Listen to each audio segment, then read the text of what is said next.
à toutes et tous, je m'appelle Emma et aujourd'hui je serai accompagnée de Félix, Valentine, Alexia et Ellie pour discuter d'un sujet qui fait actuellement particulièrement débat en France et ailleurs. Nous aborderons plus précisément certains stéréotypes que l'on peut entendre dans les médias ou sur les réseaux sociaux sur les personnes LGBTQIA+, c'est-à-dire les personnes lesbiennes, gays, bisexuelles, trans, queer, intersexes, agenres et autres identités de genre.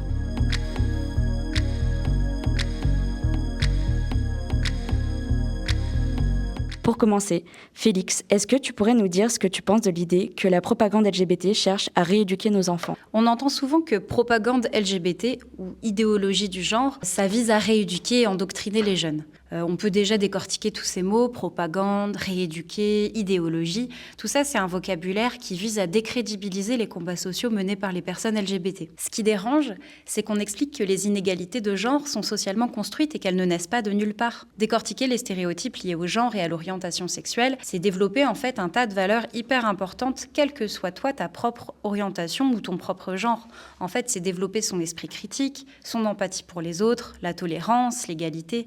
La seule chose que souhaitent les personnes LGBT pour les enfants, finalement, c'est qu'ils et elles grandissent en étant heureux, aimés et surtout épanouis.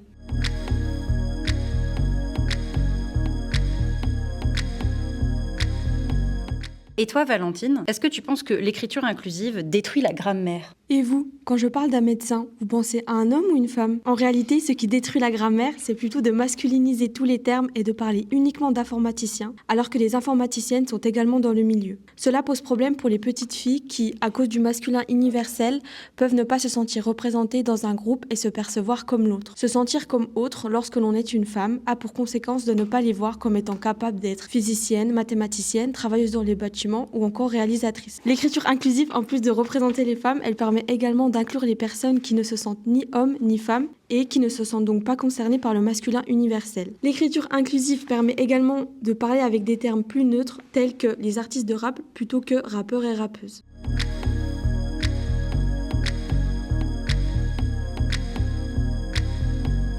Et toi, Alexia, tu penses quoi des gens qui disent qu'être une personne LGBT, c'est à la mode ? Alors du coup, moi je commencerai par dire que c'est pas une mode parce que c'est pas nouveau, tout simplement, ça a toujours existé.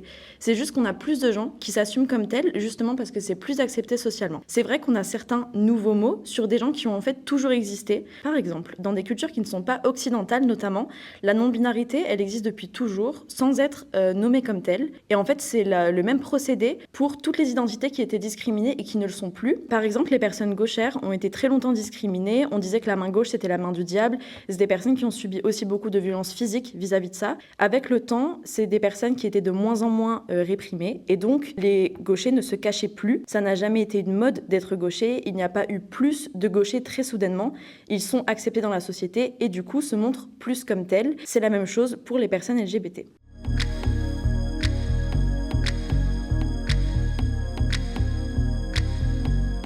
Et toi, Ellie, tu penses quoi de la phrase qui dit que les couples de même sexe ne peuvent pas avoir d'enfants ? Pendant longtemps, en France et encore actuellement dans de nombreux pays, les couples de même sexe ne pouvaient ni se marier, ni avoir accès à des techniques pour avoir des enfants, alors que les couples hétéros, oui. Différentes manières existent pour concevoir des enfants grâce à la médecine. Mais rappelons avant tout que le fait de faire famille n'a rien à voir avec un lien de sang. Ne pas donner le droit à fonder une famille est donc une forme de discrimination. Si l'on réfléchit, il n'y a pas qu'une forme de famille.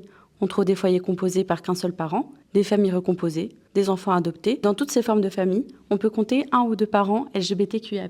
Par exemple, en France aujourd'hui, il y a environ 45 000 enfants vivant dans une famille LGBT, qu'on appelle aussi famille arc-en-ciel.